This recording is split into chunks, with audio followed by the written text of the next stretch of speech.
नमस्कार। News nation की सामाजिक जिम्मेदारी वाली मुहिम ऑपरेशन पाखंड सच की पड़ताल में आप सभी का स्वागत है। मैं आपके साथ रोहित रंजन। आज बात करेंगे प्रयागराज महाकुंभ में वहां से चर्चा में आए आईआईटी बाबा यानी कि अभय सिंह, जो एक के बाद एक विवादों में घिरते जा रहे हैं। कभी हंगामा करते हैं, कभी ड्रग्स के साथ पकड़े जाते हैं और कभी गुस्सा करते हुए आईआईटी बाबा की तस्वीरें लगातार वायरल हो जाती हैं। प्रश्न ये है कि आखिर अध्यात्म की राह पर चलने का दावा करने वाला व्यक्ति या बाबा जिसको कह रहे हैं, वो अपना आपा क्यों खो रहा है, बार बार विवादों में क्यों घिर रहा है। इन प्रश्नों की पड़ताल करेंगे। हमारे साथ खास मेहमान भी जुड़ेंगे, लेकिन पहले एक रिपोर्ट दिखाते हैं कि आईआईटी बाबा से जुड़ा जो विवाद है, उनका जो गुस्सा है, वो क्यों बार बार छलक उठता है।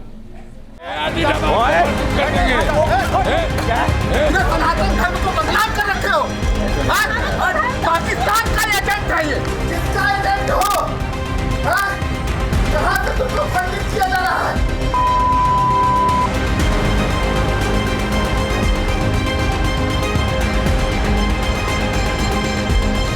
अभय सिंह उर्फ आईआईटी बाबा, जो कभी लाइव शो में हंगामा करते हैं।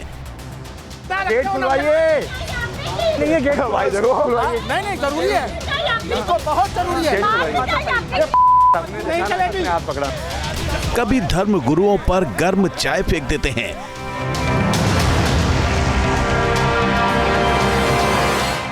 कभी धर्म गुरुओं को अपशब्द कहने लगते हैं, कभी नशीले पदार्थों के साथ पकड़े जाते हैं।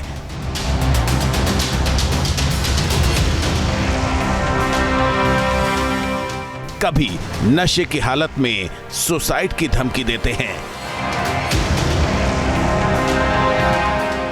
कभी रौद्र रूप दिखाकर लोगों को डराते हैं,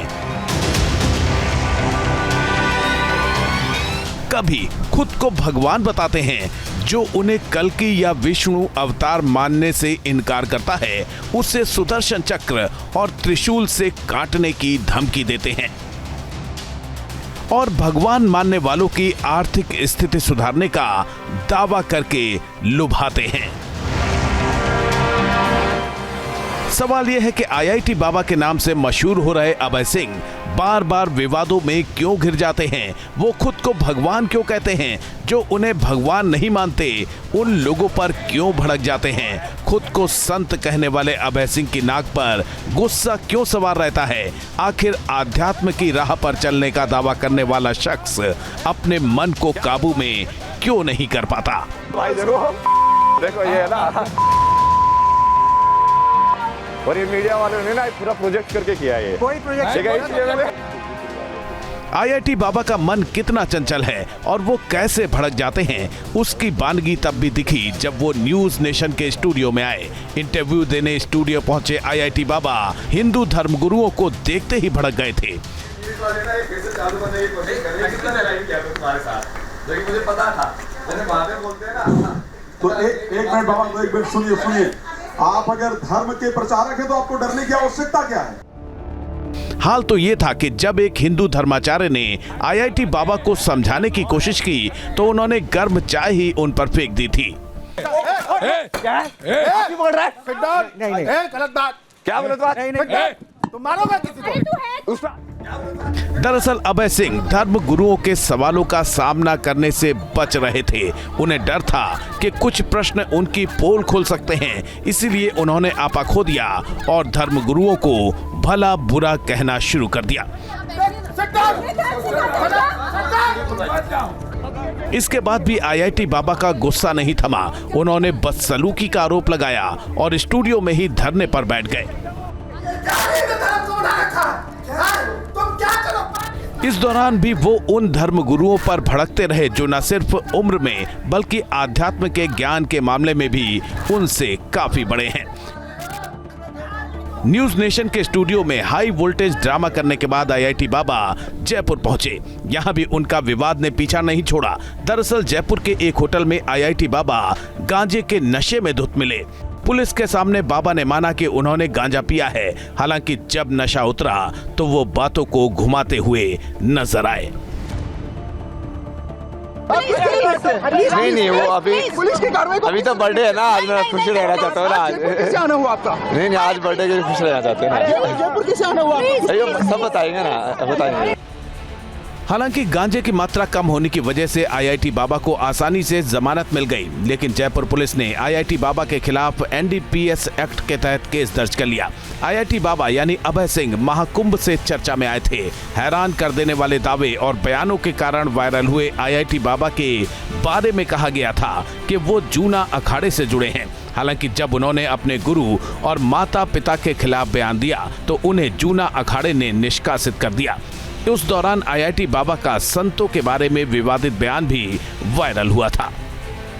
साधु संत चालू के अंदर मतलब कितनी पॉलिटिक्स है इन सब के अंदर मतलब, और इन सबको महामंडलेश्वर पता नहीं क्या क्या बने हुए हैं मतलब।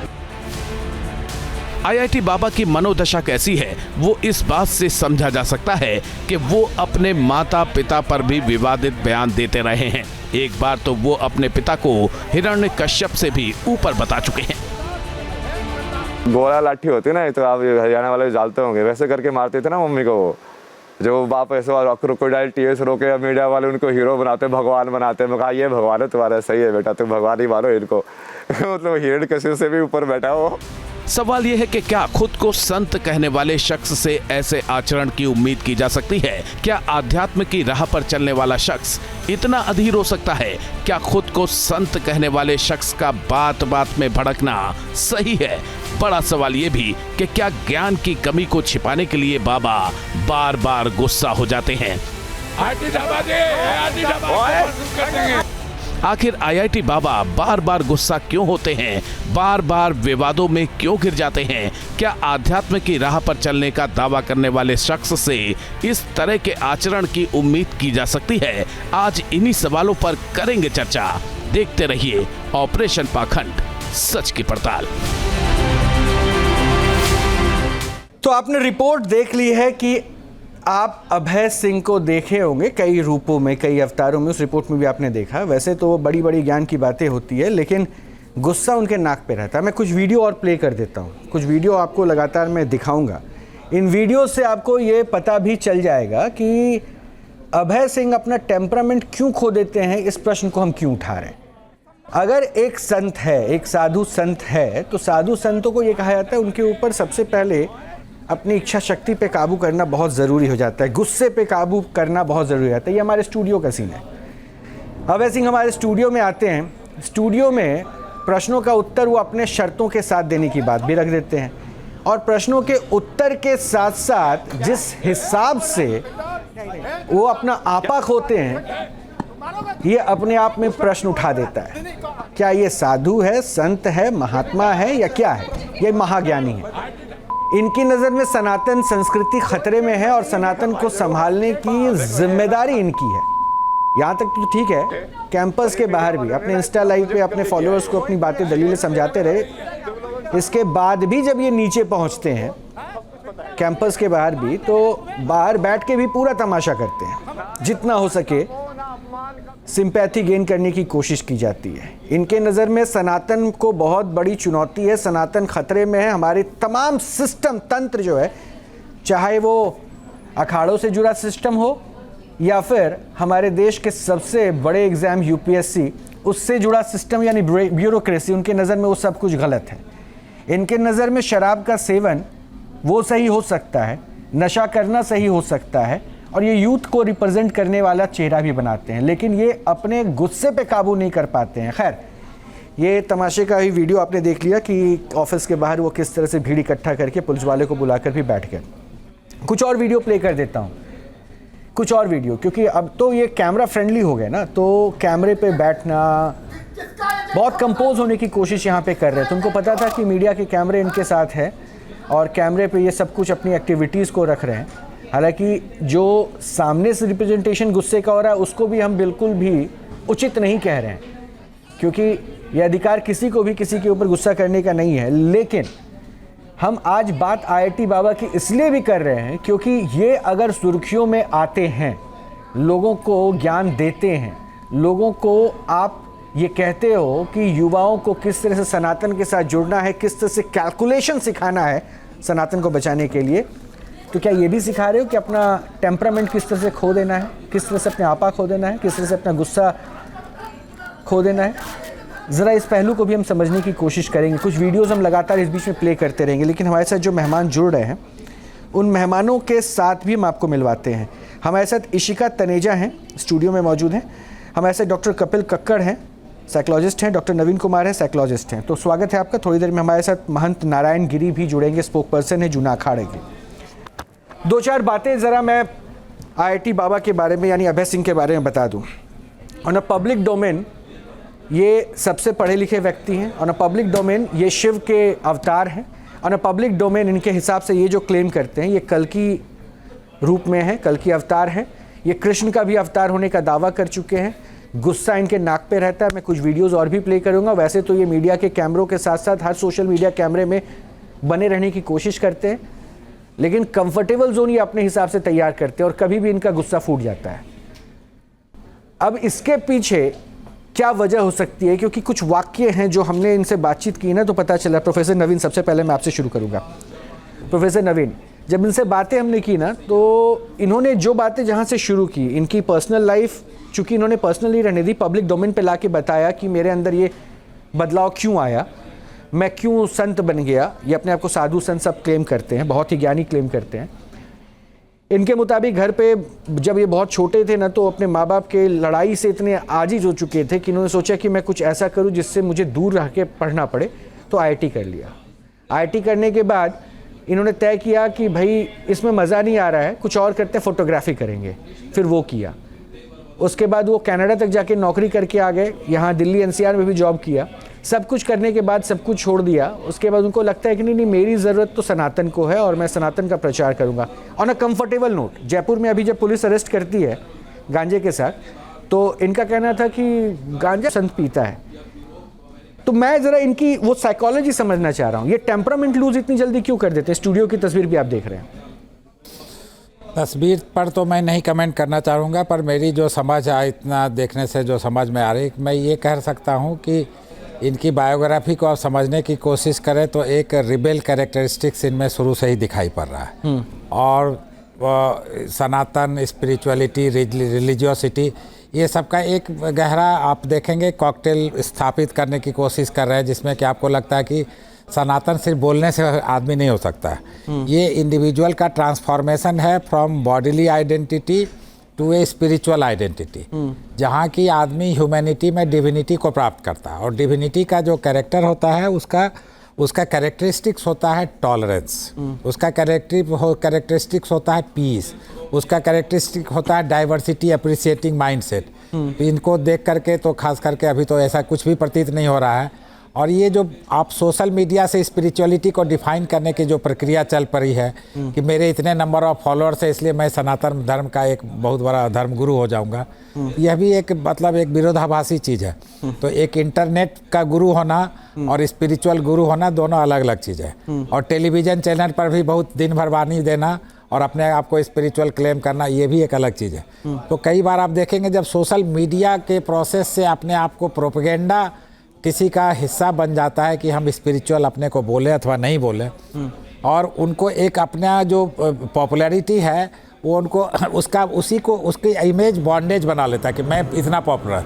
तो ईगो जो जिसका विस्तार हो रहा है, यहाँ पर ईगो सप्रेस नहीं हो रहा है। और स्पिरिचुअल या सनातन का एक देखिएगा माइंड, स्पिरिट और सोल, मतलब हमेशा तीनों इंटीग्रेटेड होना चाहिए। और विषम से विषम परिस्थितियों में भी कोई प्रतिक्रियावादी व्यवहार उसमें प्रतीत नहीं होना चाहिए। तो मुझे तो ऐसा कुछ स्पिरिचुअल। अच्छा, ऐसा होता है क्या? माइंडसेट बचपन से ही डेवलप होता है क्या?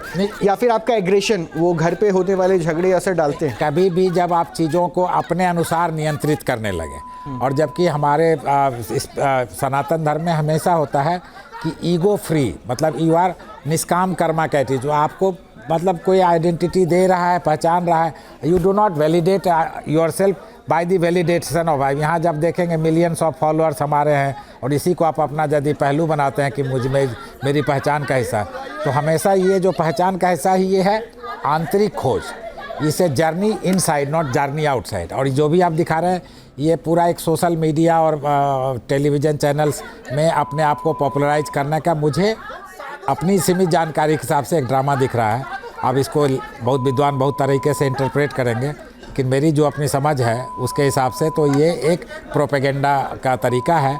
और जब भी आप कंट्रोवर्सी क्रिएट करेंगे तो ये चीज़ें प्रोपेगेंडा मतलब ज़्यादा पॉपुलर होंगे। ये पॉपुलैरिटी का एक स्ट्रैटेजी होता है, जस्ट क्रिएट एक कंट्रोवर्सी एंड बिकम पॉपुलर। तो ये है। और यदि कोई अच्छा स्पिरिचुअल आदमी होगा तो रोड पर बैठ के मोबाइल पर लाइव स्ट्रीमिंग और ये सब चीज़ें नहीं करेगा। और बाकी सबकी अपनी अपनी व्यक्तिगत स्वतंत्रता है और कानून अपना काम अपने तरीके से करते हैं। तो आपको देखना होगा कि ये कानूनन सही है कि नहीं, वो तो नहीं, मैं इनके कुछ स्टेटमेंट सुना दूं, वीडियोस भी प्ले करूंगा। ये तो आप हमारे स्टूडियो के वीडियोस देख रहे हैं जी। इनको इतना गुस्सा आता है कि क्योंकि ये तो कृष्ण के अवतार और कल्कि के अवतार कहते हैं, चक्र से, सुदर्शन चक्र से जो है सबको नष्ट कर देने की बात भी कहते हैं। क्या ये जो साइकोलॉजी इनकी बदलती है, टेम्परामेंट जो बढ़ जाता है, एग्रेशन जो आ जाता है, इस पर नशा भी एक इम्पैक्ट डालता है क्या? यह अपने आप में एक देखिए वैक्यूम है जिसके आदमी में रिक्तता से जो पीड़ित व्यक्ति होगा वही चाहेगा सब मैं उसका मैं बहुत बड़ा होता, और जिसका भी मैं बड़ा होता उसको स्पिरिचुअलिटी से कोई लेना देना नहीं। महंत नारायण गिरी भी जुड़ चुके हैं, प्रवक्ता हैं जूना अखाड़ा के। महंत जी बहुत बहुत स्वागत है। महंत गिरी जी, ये अभय सिंह आईआईटी बाबा जूना अखाड़े के साथ जुड़ा रहने के दावे इन्होंने किए, उसके बाद ये भी खबर आई कि जूना अखाड़े ने इनको हटा दिया है। पहले तो मैं ये समझना चाहूँगा, क्या अखाड़े से जुड़ने की कोई प्रक्रिया नहीं होती है? कि जितना हम जानते हैं अखाड़े से जुड़ने की एक विधिवत प्रक्रिया है, तो फिर ये कैसे जुड़े? क्या उस प्रोसेस के थ्रू जुड़े? अगर जुड़े तो फिर हटाए क्यों गए? जी जी नहीं, ये देखिए वो जो है जूना अखाड़े से बिल्कुल नहीं जुड़े थे। कुंभ मेले के अवसर पर जो है हीरापुरी जी महाराज है, उनके पास में आके धूना, जो अखाड़े में धूने लगे रहते हैं, साधु संत बैठे रहते हैं अपने महात्मा लोग, तो धूने पर आकर ये बैठ गए और बैठ के 1-2 घंटा वहाँ पर कुछ अपने साधुओं के साथ में बैठे उठे। उसके बाद में वो अपना भी उन्होंने कुछ उनको जो है अपने स्वयं को अपने कपड़े वपड़े पहन लिए। तो जूना अखाड़ा का कोई संबंध नहीं रहा। फिर इसमें वो कह रहा है कि भाई जूना अखाड़े में मैं जो है वो शामिल हो गया, ये हो गया। तो फिर उसको जो है वो खाली, क्योंकि ये जो मीडिया सेंटर में जाके वहाँ बैठ जाते थे, वहाँ के जो है सूचना अधिकारी 2-3 मेरे को मिले, बताने बोले आपका जूना अखाड़ा के साधु को आके बैठ जाता है रोज़ रोज़, हम लोग को परेशान करता है। तो हमने बोला जूना अखाड़ा का तो इसका कोई मतलब नहीं। 2-3 घंटा आके रुका था और फिर अखाड़े की मीटिंग हुआ, बोले कि अगर ऐसा भी है तो हम लोग इसको निष्कासित करते हैं। और जबकि जूना अखाड़े से कोई कभी तरह पूरी तरह से जुड़ा ही नहीं है, तो पहले से ही नशेबाज है और वो चिली मुलिम पीने वाला है और मानसिक रूप से जो है वो मतलब मानसिक विकृत मानसिकता वाला व्यक्ति है और उसका संतुलन सही से नहीं है जी, है ना जी। तो अखाड़े में तो कभी वो परंपरा से रहा ही नहीं। हमारी तो परंपरा है कि भाई महंत जी, आपने जो बातें कही हैं, चूंकि आप जूना अखाड़ा को रिप्रेजेंट कर रहे हैं, 12 साल तक मैं जरा आपकी बातों को दोहरा दूं। बिल्कुल, मैं उस प्रक्रिया को जानता हूं, इसलिए मैंने पूछा था कि उसके साथ जुड़ने की तो प्रक्रिया होती है, क्या इस प्रक्रिया के थ्रू ये गए थे? पहली चीज जो महंत जी ने कहा है, मैं अपने दर्शकों को फिर से बता देता हूं। महंत जी ने कहा कि अभय सिंह उर्फ आईआईटी बाबा कभी भी जूना अखाड़े से नहीं जुड़े हुए थे। तो अखाड़े से जुड़े होने का दावा जो भाई साहब करते हैं आईआईटी बाबा उर्फ अभय सिंह, वो गलत नहीं जुड़े थे जी, कभी नहीं जुड़े। दूसरी चीज, ये जहां पे धुनी लगती थी वहां पर वो बैठते थे और अखाड़े के जो लोग संत साधु संत बैठते थे उनको वेश को देख के अचानक इन्होंने ट्रांसफॉर्म किया, अपना वेश बदला और उसके बाद जहां मीडिया सेंटर था वहां जाके जबरदस्ती बैठना ताकि मीडिया के कैमरे उनको अट्रैक्ट करें और मीडिया के कैमरों के बीच में वो आ पाए। ये इनकी कोशिश शुरू से रही और इसकी शिकायत खुद सूचना अधिकारी ने जब जूना अखाड़े को दी तो उन्होंने कार्रवाई करते बोला कि उन्होंने हमारे साथ संबंध बताया, ऐसा कोई संबंध नहीं, और अगर संबंध वो क्लेम करता है तो भी हम ये कह रहे हैं कि हम हमारा उनसे कोई संबंध नहीं, हम उन्हें हटा रहे हैं। यही बात थी ना महंत जी, आप यही कह रहे हैं ना? इसके अलावा एक बात अभी आपने और कही, एक बात और आपने, अखाड़े की बाकायदा मीटिंग हुई थी जी, इसमें 52 सदस्यों की मीटिंग। एक बात अभी आपने और कही कि ये नशेड़ी है, ये नशेड़ी आपने इनको बताया। जी जी ये तो नहीं, नशेड़ी तो पहले से ही है, जो हमारे अखाड़े में आने से पहले से ही भांग है, गांजा है, जो भी नशा मिल जाए वो गोली वगैरह क्या क्या कुछ खा लेते हैं। उसका मानसिक संतुलन व्यक्ति का ठीक नहीं है तो कुछ भी नशा कर सकता है, वो नशा कुछ करता ही रहता है ना जी। और वो हमेशा ही नशे में रहता है। वो तो देखा आपने, आप लोगों ने खुद देखा कि आपके चैनल में भी आया था तो आपने देखा ही होगा वहाँ पर। नहीं, हमने देखा, वही तो देखा कि वो शख्स अपना आपा खो देता है, चाय फेंक दी, कप फेंक के मार दिया हमारे मेहमानों के ऊपर। तो साधु संत क्या ऐसे भाव वाले होते हैं क्या जो अखाड़ों से जुड़े रहे, ऐसा करते हैं क्या? नहीं, मनोवैज्ञानिक डॉक्टर नहीं, देखिए आपके डॉक्टर जो मनोवैज्ञानिक डॉक्टर भी आपके मानसिक रोग वाले डॉक्टर भी बैठे थे, उन्होंने भी पूरा तरह से बताया कि भाई इसका मानसिक स्तर जो क्या है क्या नहीं है, उन्होंने भी पूरा विश्लेषण किया। वो भी आपका चैनल पे 2-3 दिनों से रोज आ रहा था जी, है ना जी। तो वो भी देखा हमने। बात कर रहा है लगता है। नहीं तो महंत जी, ये अभय सिंह और IT बाबा भी जयपुर में गांजे के साथ गिरफ्तार किए जाते हैं, तो ये बाहर आके बोलते हैं अरे गांजा ही तो था, ये तो सारे साधु संत पीते हैं, तो मैं गलत किया। तो देखिए उन्होंने कहीं ना कहीं कटघरे में लाके उस नशे को, जो आप इनको नशेड़ी बता रहे हैं, साधु संत समाज को इंडिकेट करने की कोशिश की है। जी जी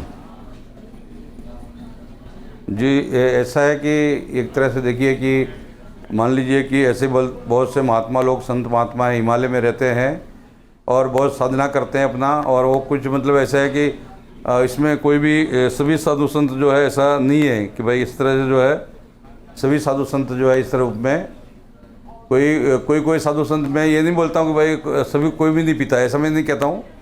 हो सकता है कि कुछ अपने हिमालय में कुछ तपस्या करते हैं, साधना करते हैं, कुछ वो जो है गांजा कुछ चिली में गांजा भी पी भी सकते हैं, परंतु ज़्यादातर हमारे अखाड़े में परंपरा है कि अखाड़े का नियम है कि जो भी हमारी जो परंपरा में आता है, जो हमारे दत्त भगवान के जो चरण पादुका जहाँ पर देवता स्थापना होता है, वो जो पुजारी वगैरह है वो ना चिलम पिएगा ना गांजा पिएगा, कोई नशा नहीं करेगा। मान लीजिए अभय सिंह के मुताबिक शराब में भी कोई दिक्कत नहीं है, पूर्णकालीन जो कार्यकर्ता मांसाहार करने में भी कोई दिक्कत नहीं, वो खुद भी मांसाहार करते हैं।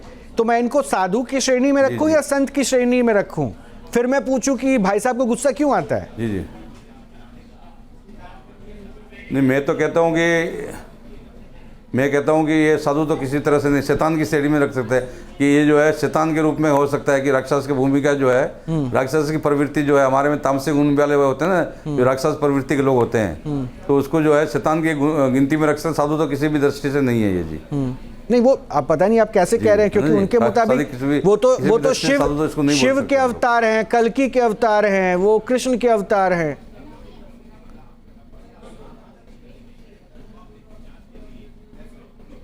वो तो देखिए कि जिसका मानसिक संतुलन खोज देता है, वो तो अपने आप को मैं बोलता है मैं ब्रह्मांड गुरु हूँ, मैं विश्व गुरु हूँ, मैं जगत गुरु हूँ, मैं कुछ भी, वो अपने आप को शिव भी बोल सकता है, शक्ति भी बोल सकता है, मैं कृष्ण अवतार हूँ। वो तो 1-1 मिनट में अपने जो है अपने शब्दों को जो है बदलता रहता है। तो ये तो इसका आपके मानसिक स्तर जो है आप स्वयं देख रहे हैं कि इसका मानसिक स्तर कैसा है ना जी।